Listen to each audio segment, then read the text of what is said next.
ગુજરાતના મોટાભાગના મોટા મંદિરો જેમ કે સોમનાથ, દ્વારકા, અંબાજી આવા મોટા મંદિરો ગુજરાત વિકાસ યાત્રાધામની અંડરમાં આવતા હોય છે, પરંતુ અમદાવાદનું એક એવું ખ્યાતનામ મંદિર છે જે આ વિકાસ બોર્ડના અંડરમાં નથી આવતું.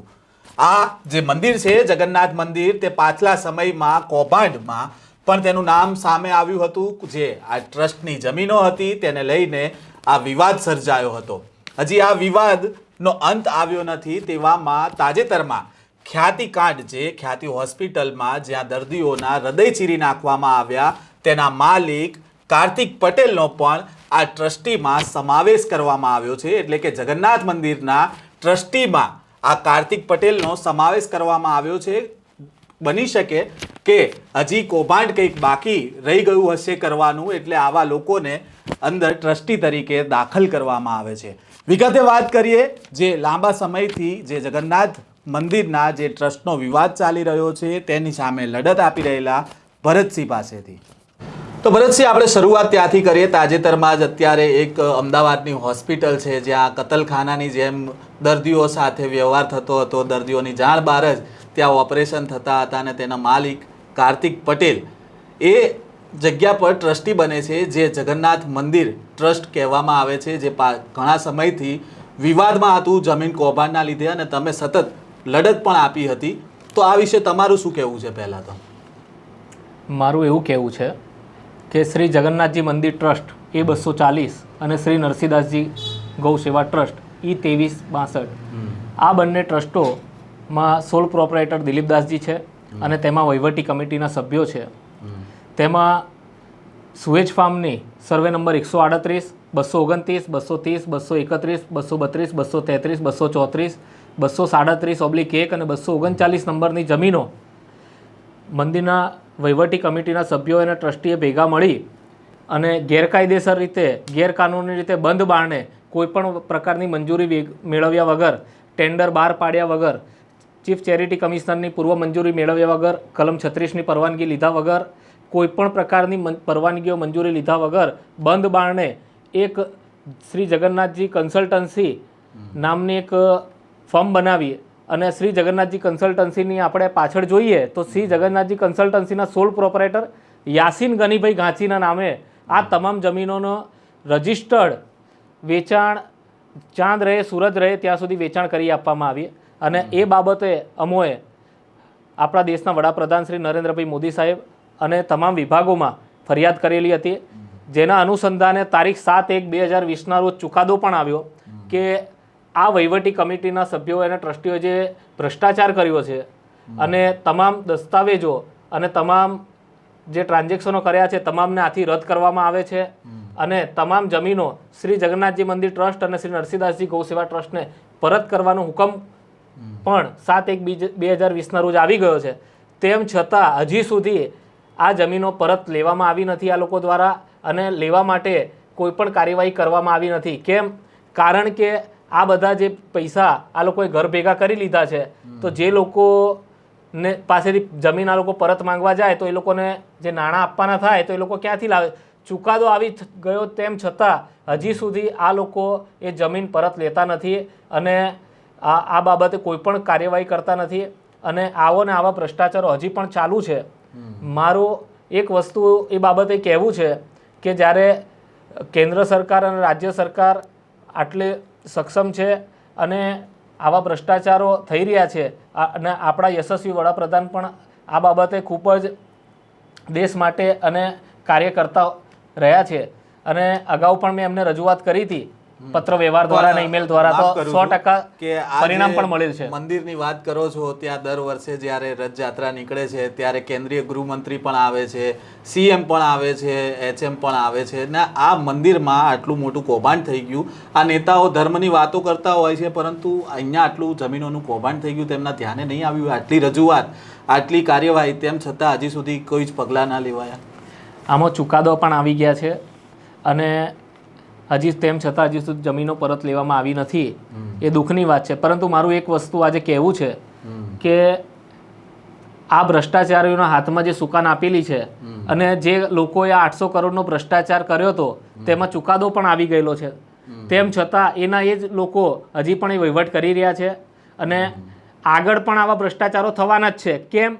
કારણ કે એ લોકોના હાથમાં જ હજી કમાન છે. એટલે મારું એ જ કહેવું છે કે જ્યારે ગુજરાતના તમામ મોટા મંદિરો અંબાજી, સોમનાથ, ડાકોર, દ્વારકા, પાલીતાણા જેવા મોટા મંદિરો આજે ગુજરાત યાત્રાધામ વિકાસ બોર્ડ અંતર્ગત હોય અને રાજ્ય સરકાર હસ્તક છે, તો તેમાં ખૂબ સરસ વહીવટ ચાલી રહ્યો છે અને સરસ સંચાલન થઈ રહ્યું છે. બરોબર છે. તો જગન્નાથજી મંદિર આમાં કેમ નહીં? તો મારી એ જ માંગણી છે કે જગન્નાથજી મંદિરને પણ ગુજરાત યાત્રાધામ વિકાસ બોર્ડ અંતર્ગત લઈ રાજ્ય સરકાર હસ્તક લઈ વહીવટદારની નિયુક્તિ કરી અને એને પણ ભ્રષ્ટાચાર મુક્ત કરવો જોઈએ. મારી એ જ રજૂઆત છે આપના માધ્યમથી. તમે જે રજૂઆત કરો છો પણ હવે તો ટ્રસ્ટીમાં તો કાર્તિક પટેલનું નામ પણ સામે આવ્યું છે અને એનું તો અત્યારે તાજેતરમાં જ એક ઉદાહરણ છે કે જે ખ્યાતિકાંડ થઈ ગયો. તો શું આવા લોકોને રાખીને હવે આગામી કોઈ મોટું ભ્રષ્ટાચાર કરવાનું, કૌભાંડ કરવાનું છે? આવા લોકોને જ્યારે કેમ રાખવામાં આવે છે? આ બાજુ લોકોના હૃદય સાથે ને એની સાથે ચેડા કરવામાં આવે અને આવી જ રીતે સંસ્થાઓની મિલકતો સાથે ચેડા કરવામાં આવે ત્યારે આવા હુનહાર માણસની જરૂરિયાત પડતી હોય છે લોકોને. ત્યારે આવા લોકોની જરૂરિયાત પડતી હોય ત્યારે મહેન્દ્ર ઝા જેવા મેનેજિંગ ટ્રસ્ટી ભ્રષ્ટાચાર કરવા માટે આવા લોકોની જરૂર લેતા હોય છે. પણ તમે જેમ કીધું કે પૈસા ઘરે લઈ ગયા, તો એ પૈસા ઘરે કોણ લઈ ગયું? આમાં મોટાભાગના પૈસા સંસ્થાના મેનેજિંગ ટ્રસ્ટી મહેન્દ્ર ઝા એ પોતે આ કૌભાંડના મુખ્ય સૂત્રધાર હતા અને 800 કરોડનો કૌભાંડનો મુખ્ય સૂત્રધાર એ પોતે છે અને મેં એ બાબતે ફરિયાદ પણ આપેલી. અને આ બધી જમીનો વેચી અને મોટાભાગના પૈસા પોતાના ગામ બિહારમાં સીતામઢી જિલ્લામાં માણિક ચોક ગામમાં પોતાના નામે અને પોતાના પરિવારના નામે એમણે જમીનો ખરીદ કરેલ, જેની સર્ટિફાઈડ નકલો અને પુરાવા પણ અમારી પાસે છે. અને આ રીતે ગુજરાતની લોકોએ, શ્રદ્ધાળુઓએ અને સરકારમાં દાનમાં આપેલી જમીનો પોતે વેચી નાખી અને પોતાના ગામમાં પોતાના નામથી આ રીતે જમીનો લીધી. ત્યાં વ્હાઇટ હાઉસ જેવા બંગલામાં રહી અને 88ની જીવન જીવે છે અને ત્યાં આ રીતે કરોડો અબજો રૂપિયાની સંપત્તિ વસાવેલ છે. તો હું રાજ્ય સરકાર અને કેન્દ્ર સરકારને હું વિનંતી કરું છું કે આ બાબતે CBI અને ED જેવી સંસ્થાઓને તપાસ કરી અને અમારી પાસે પણ એવા ઘણા બધા સર્ટિફાઈડ પુરાવાઓ છે, તો કાર્યવાહી કરવી જોઈએ. પણ જે પ્રકારે તમે કહ્યું કે આદેશ આવી ગયો છે કોર્ટનો, તો આ કાર્યવાહી અટકી ક્યાં ગઈ છે? હવે કાર્યવાહીમાં તો કેવું છે, તમામ ટ્રાન્ઝેક્શનો અને દસ્તાવેજો રદ કરવાનો હુકમ થઈ ગયો છે, જમીનો પરત સોંપવા સુધીનો હુકમો થઈ ગયા છે, પરંતુ આ લોકો જમીનો પરત કેમ નથી લેતા એ સૌથી મોટો પ્રશ્ન છે. કેમ કે આની અંદર જમીન પરત લેવાની હતી તો હજી સુધી કોઈ લીધી કેમ નહીં? કોઈ રાહ જોઈ રહ્યા છે કે આ લોકોને પુરાવા નથી મળતા?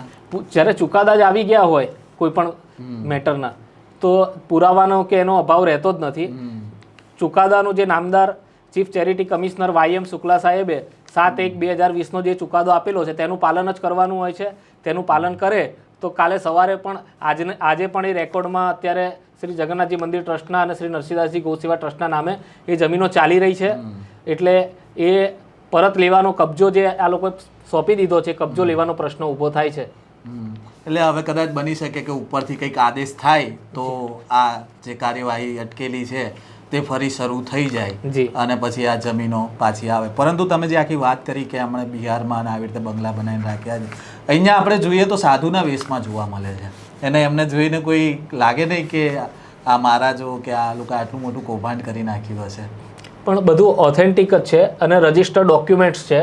તેમાં સબ રજિસ્ટ્રાર કચેરીમાં દિલીપદાસજીએ જાતે જ પોતે લખાવી લેનાર શ્રી જગન્નાથજી કન્સલ્ટન્સીના સોલ પ્રોપરાઇટર યાસીન ગનીભાઈ ગાંચી છે અને બીજી તરફ લખી આપનારમાં શ્રી નરસિંહદાસજી ગૌસેવા ટ્રસ્ટ જગન્નાથજી મંદિર તરફથી મહંત દિલીપદાસજી જાતે છે. એમણે પોતે પોતાના આધાર કાર્ડ, પાન કાર્ડ, ફિંગરપ્રિન્ટ, ફોટા, સાઇન બધું સબમિટ કરીને પોતે રૂબરૂ સબ રજિસ્ટ્રાર કચેરીમાં વિડીયો રેકોર્ડિંગ પણ છે એના, અને પોતે આ જમીન એમણે આ રીતે ભ્રષ્ટાચાર કરીને વેચી નાખી છે.